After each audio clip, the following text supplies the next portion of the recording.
Avant de commencer la musculation, il y a quelques années, je faisais 60 kg. Donc ouais, c'était pas beaucoup. Maintenant, il y a eu pas mal de changements. Je suis monté jusqu'à 78 kg, donc quand même plus de 18 kg, ce qui est, je trouve, pas rien. Même si bon, j'ai quand même pas mal reperdu cette année avec la fermeture des salles et autres joyeusetés, mais il y a eu quand même une certaine évolution. Et dans cette vidéo, je vais te donner des conseils pour prendre du muscle si tu es très mince. Je suis coach et sur cette chaîne, tu trouveras des vidéos sur les thématiques de la perte de gras, la prise de muscle et tout ce qu'il te faut pour évoluer et te transformer physiquement. Allez, c'est parti. Alors, premier conseil d'ancien maigre pour te muscler, une des premières choses à faire, c'est d'augmenter ton nombre de repas. À mes tout débuts, avant même de commencer la musculation, et ce pendant très longtemps, je faisais 2 repas par jour. Donc je mangeais le midi et le soir, c'est tout. Alors, j'ai rien contre ça, mais si tu veux prendre du poids ou prendre du muscle et que tu as du mal, que c'est difficile pour toi, vraiment la première chose que je t'invite à faire, c'est augmenter ton nombre de repas. Donc dans un premier temps, passer à 3. Pas obligé que ce soit ton petit déjeuner, ça peut être une collation l'après-midi ou une collation le soir, peu importe, mais augmenter ce nombre de repas. Le fait d'avoir que 2 repas va te limiter dans ton apport calorique, et pareil, ça va te limiter pour tes protéines. Il y a de très fortes chances qu'avec 2 repas, tu n'aies pas assez de protéines pour développer ta masse musculaire et prendre du muscle. Deuxième conseil, je te dirais d'incorporer dans ton alimentation plus d'aliments denses en calories. Alors qu'est-ce que ça veut dire? C'est des aliments en fait qui ne prennent pas beaucoup de place, mais qui comportent beaucoup de calories, beaucoup d'énergie. Ils sont plus riches. Donc par exemple, tu peux retrouver le fromage, le chocolat, je te conseille le chocolat noir, tout ce qui est oléagineux, amandes, noisettes, noix, etc.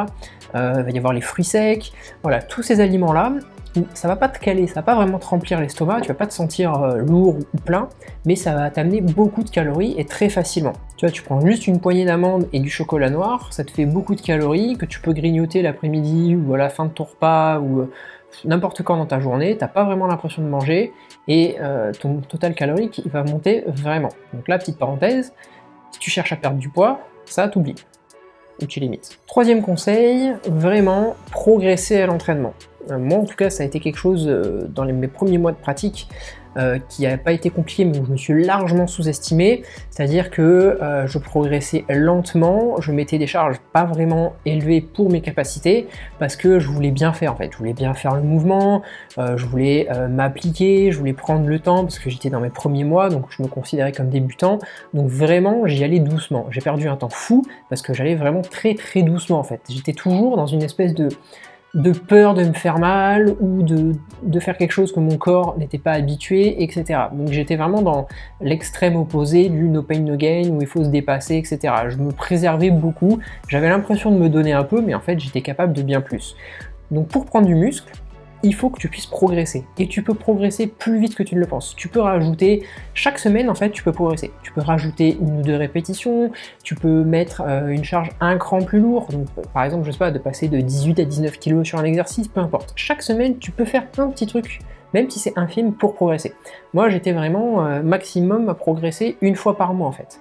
Donc au bout de 6 mois, j'avais rajouté 6 répétitions presque, tu vois, c'est vraiment rien, c'est négligeable, enfin c'est pas négligeable, mais c'est beaucoup trop faible. Avant de passer au 4e conseil, mets un petit like et abonne-toi, parce que si je te le dis pas, je sais que tu vas pas le faire, et si t'en es arrivé jusqu'ici, c'est que les vidéos te plaisent et t'amènent plein de conseils et d'astuces sur la nutrition et l'entraînement, donc comme ça tu seras notifié pour les prochaines vidéos afin de ne pas les rater. Allez, je te remercie, on passe au 4e conseil. Donc là, je vais te parler des calories liquides. Si tu as du mal à manger, si tu as du mal à prendre du poids, il faut que tu apportes plus de calories à ton corps. Et les calories liquides sont un très bon moyen de faire ça. Donc qu'est-ce que j'entends par calories liquides? Ça va être par exemple des jus de fruits, pressés c'est mieux, du lait, voilà, ce genre de choses. En fait, c'est des calories que tu vas absorber, assimiler, enfin absorber plutôt très facilement. Ça peut aller assez vite, les calories liquides, et ça va tu vas pas avoir l'impression de manger, de mâcher, de prendre le temps, etc. Ça se consomme beaucoup plus rapidement et beaucoup plus facilement sans avoir cette impression de devoir manger, de se remplir le ventre, etc. Donc ça, c'est vraiment un allié. Ça peut vraiment te rajouter des calories très facilement parce que si tu rajoutes déjà rien que le matin un verre de jus d'orange, un verre de lait, ça te fait quelques calories. Et tu peux faire ça l'après-midi aussi, tu te rajoutes un jus de fruits, ça tous les jours, ça va aller assez vite. Et un autre conseil, ça serait en fait de limiter ta dépense énergétique. Donc bon, là c'est à prendre avec des pincettes parce que tout ce qui est cardio ou hot sport à côté, ça peut être très bénéfique pour toi, pour ta santé, pour le cœur, etc. Mais si tu as du mal à prendre du poids, tu as du mal à prendre du muscle, tu as du mal à te renforcer, et à côté de la musculation, tu fais du running, tu fais un sport co, tu fais beaucoup de marche, tu te dépenses énormément, tu as un travail en plus qui est physique, mais ça va être encore plus compliqué pour toi de prendre du poids en fait, parce que ta dépense énergétique va être très importante. Donc pour contrebalancer ça, tu vas devoir amener encore plus de calories, tu vas devoir manger encore plus. Donc c'est peut-être là qu'il y a aussi un petit souci, ça peut arriver. Donc peut-être essayer de limiter ta dépense si celle-ci est élevée. Bien sûr, si tu fais pas de sport à côté et que ton mode de vie est on va dire normal, plutôt sédentaire et que tu n'as pas un boulot actif, t'es pas concerné. Mais voilà, si tu fais beaucoup d'autres choses à côté de la musculation, ça peut en quelque sorte ralentir ta progression. Voilà, donc là, ces 4-5 astuces sont vraiment moi, en tout cas dans mon cas, pour mon profil, qui m'ont permis d'évoluer, surtout les 4 premières, qui m'ont permis de prendre du muscle et de passer quand même de relativement maigre à on va dire plus musclé.